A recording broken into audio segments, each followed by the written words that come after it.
मज़ाहिया शायर आप हज़रात के हुजूर पेश करना चाहता हूँ। थोड़ी देर के लिए आपके चेहरों पर मुस्कुराहट तारी हो जाए और इस महफिल को कहकहासार बनाया जाए। हाज़रीन, एक नाम इस वक्त जो सिर्फ तंजिया व मज़ाहिया शायरी के हवाले से, अपने मुनफरिद लबो लहजे के हवाले से हिंदुस्तान के बाहर कई खलीजी ममालिक में हाज़रीन अपनी तंज़ व मज़ाहिया शायरी के हवाले से हमारे मुल्क हिंदुस्तान की नुमाइंदगी की हाज़रीन। तो थोड़ा सा माहौल बनना चाहिए क्योंकि महफिल को कहकहासार बनाना। ये फारूक दिलकश साहब तशरीफ रखते हैं। हाज़रीन, हुआ यूँ कि एक मरतबा हम तमाम शायर दोस्त फारूक दिलकश साहब के घर गए तो फारूक दिलकश साहब ने कहा कि यार आओ, प्रोग्राम में गए थे तो फारूक भाई ने कहा क्या आप ऐसा कीजिए घर भी हो लीजिए मेरे। मैंने कहा बड़ी अच्छी बात है, हाँ यही लिए भाभी से भी मुलाकात हो जाएगी। मैं और हमारे तमाम दोस्त फारूक भाई के घर गए तो इनकी वाइफ, इनकी बीवी जो थी वो ऊपर टेरिस पे थी। मोहतरम फारूक दिलकश साहब ने आवाज दी, ए जी सुनिए, मेरे कुछ शायर दोस्त आए हैं, ऐसा कीजिए आप फटाफट जल्दी से कुछ बना दीजिए। इनकी मोहतरमा टेरिस से नीचे उतर के आई और फटाफट 3 कोने का मुंह बना लिया और कहा इससे जल्दी कुछ नहीं। तो आइए मुलाकात करें मोहतरम सज्जाद खंजर रुड़की से हमारे दरमियान तशरीफ लाए हैं कि रूस जापान चीन लगती हो, कितनी सुंदर हसीन लगती हो, और प्यार से काटती हो जब दांते बिल्कुल आरा मशीन लगती हो। आपकी जोरदार तालियां जनाब सज्जाद खंजर पर।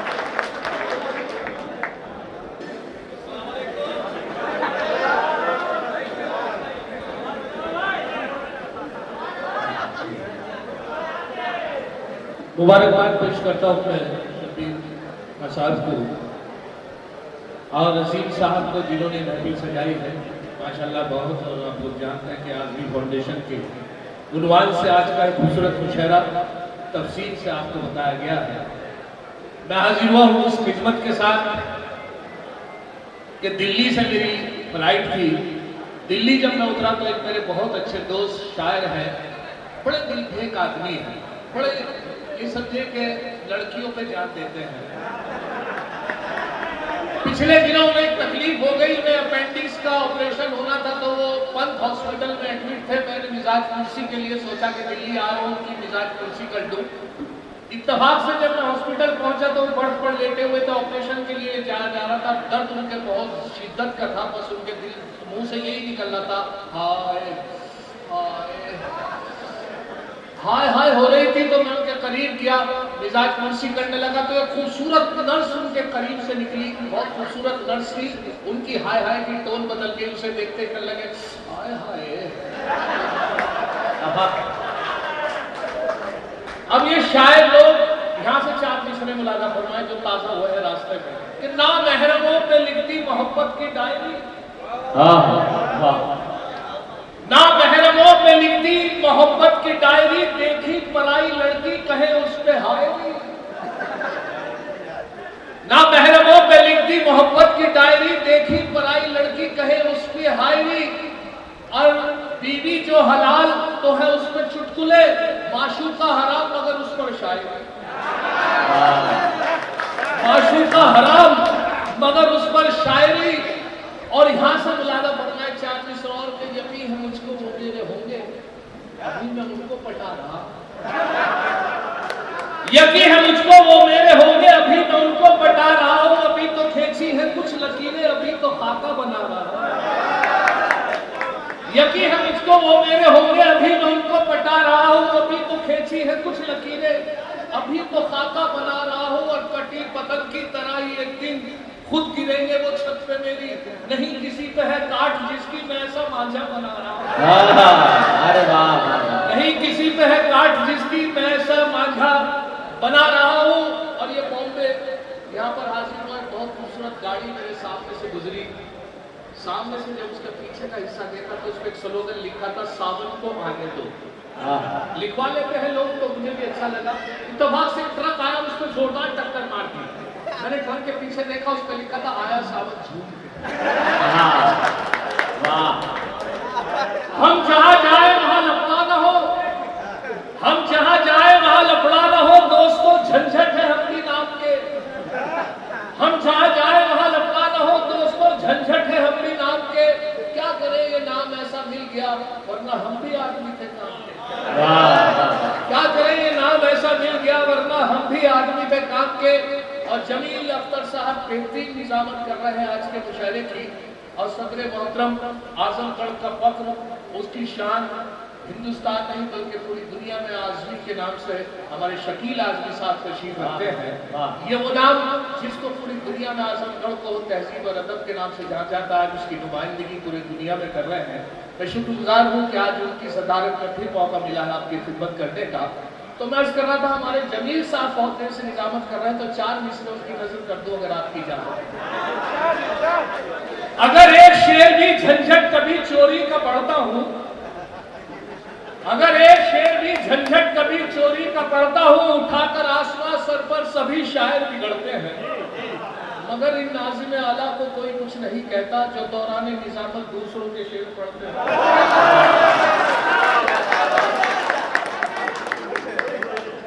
मगर इन नाज़िम आला को कोई कुछ नहीं कहता जो दौरान निजामत दूसरों के शेर पढ़ते हैं।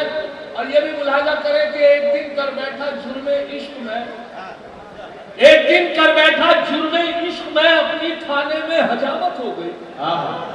एक दिन कर बैठा जुर्मे इश्क में अपनी थाने में हजामत हो गई। इत्तफाकन जज भी था आशिक मिजाज, इसलिए मेरी जमानत हो गई। एक दिन कर बैठा जुर्मे इश्क में अपनी थाने में हजामत हो गई। इत्तफाकन जज भी था आशिक मिजाज, इसलिए मेरी जमानत हो गई। अभी एक साहब मुझसे पूछने लगे कि साहब जवानी और बुढ़ापे में क्या फर्क है। मैंने कहा जवानों के मोबाइल में हसीनों के नंबर रहते हैं, तो बोले कि बुढ़ापे में बिना हकीमों के।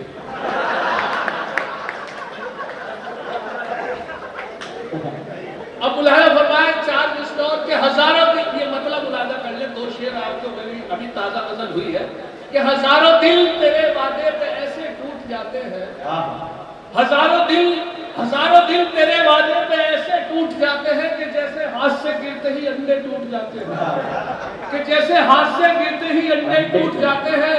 वो जब भी मुस्कुराकर देखते हैं शोक नजरों से, जवां मर्दों के दिल बूढ़ों के चश्मे टूट जाते हैं।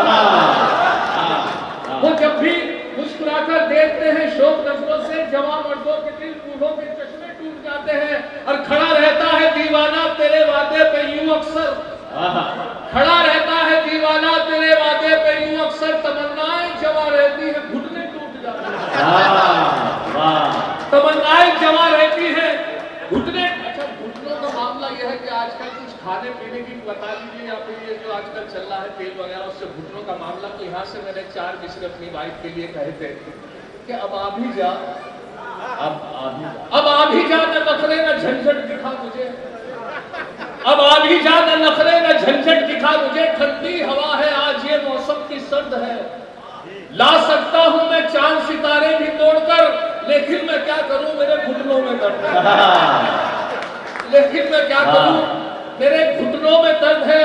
और ये इलेक्ट्रॉनिक कंप्यूटर दौर और लॉकडाउन का सिलसिला चला, घर में शायर यहाँ पर कुछ अल्लाह को प्यारे बहुत शायर हो गए। बस ये तो हमारे शब्बीर भाई का हुक्म था और हमारे जिया भाई का जितने शायर बचे थे सबको बुला लिया, तो यहाँ से वही लोग मौजूद है। बहरहाल वहाँ उस इलेक्ट्रॉनिक कंप्यूटर दौर के हवाले से 4 मिसरे और अपने वाइफ की शान में कहे कि दिल है मेरा मोबाइल तुम सिम हो मेरी जान, दिल है मेरा मोबाइल तुम सिम हो मेरी जान, है लाइफ टाइम रिचार्ज है मोबाइल हमारा। दिल है मेरा मोबाइल तुम सिम हो मेरी जान, है लाइफ टाइम रिचार्ज है मोबाइल हमारा। वो बोली अगर सच है तो बस इतना बता दो, मोबाइल डबल सिम तो नहीं है तुम्हारा। दिल है मेरा मोबाइल तुम सिम हो मेरी जान, है लाइफ टाइम रिचार्ज है मोबाइल हमारा। वो बोली अगर सच है तो बस इतना बता दो, मोबाइल डबल सिम तो नहीं है ये तुम्हारा। और उसके बावजूद एक बहुत मशहूर शायर हुए हैं मुजफ्फर रज़वी साहब मरहूम, उनका एक बहुत बढ़िया शेर बहुत मशहूर हुआ है कि ये जब भी देखा है तारीख की नजरों ने, लम्हों ने खता की थी सदियों ने सजा पाई, लम्हों ने खता की थी सदियों ने सजा पाई। इस पे 3 मिसरे लगाए, तस्वीर पेश कर रहा हूं, मुलाजा करें कि एक बार उसे मैंने बस आंख यूं ही मारी थी, एक बार उसे मैंने बस आंख यूं ही मारी थी, वो बनके मेरी बेगम घर साथ चली आई। अब हाल मेरा यह है 10 बच्चों का अब्बा हूं, लम्हों ने कथा की थी सदियों ने सजा पाई। एक बार उसे मैंने बसात यूं ही मारी थी, वो बन के मेरी बेगम घर साथ चली आई। अब हाल मेरा यह है 10 बच्चों का अब्बा हूं, लम्हों ने कथा की थी सदियों ने सजा पाई। मेरे बहुत अच्छे दोस्त देवबंद से फारिग होकर मौलाना की डिग्री लेकर वो रुड़की आए, कलियर शरीफ से मैं हाजिर हुआ हूँ। कलियर शरीफ आए तो मैंने उनसे एक मसला पूछा। उनसे मैंने मौलवी साहब से मसला पूछा, हरिचंद साहब, कि मैंने कहा अगर आदमी पूरी वजू से हो और वजू से है वो बाजार में वो जा रहा है, किसी गैर महरम के हाथ लग जाए तो क्या वजू टूट जाएगी? मैंने पूछा कि अगर वो वजू से और वो बाजार में जा रहा है, किसी गैर औरत के हाथ लग जाए तो क्या वजू टूट जाएगी? वो बोले वजू, हाथ पैर टूट जाए।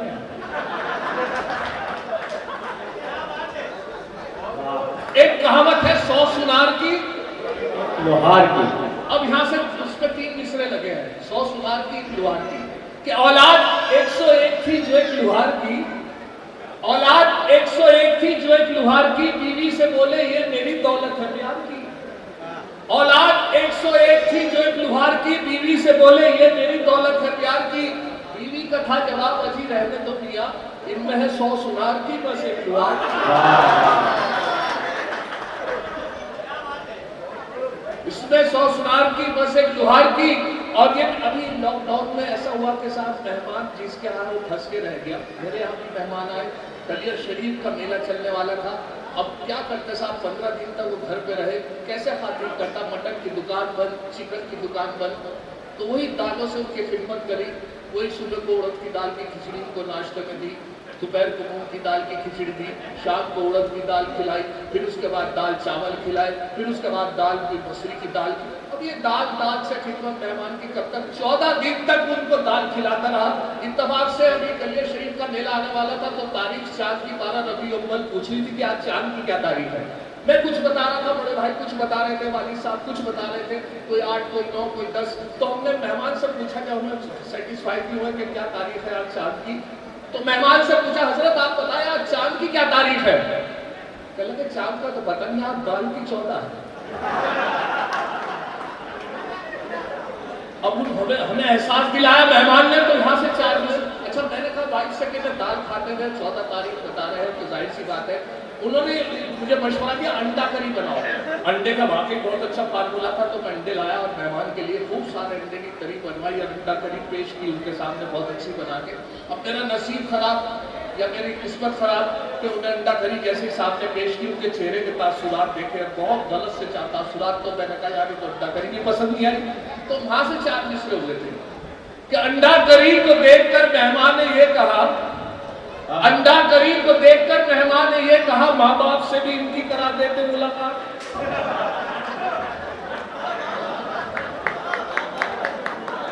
अंडा करी को देखकर मेहमान ने ये कहा माँ बाप से भी इनकी करा देते मुलाकात। झंझट ये बोले इनके तो माँ बाप नहीं है, फिलहाल इन यतीम के ही सर पे रखता है।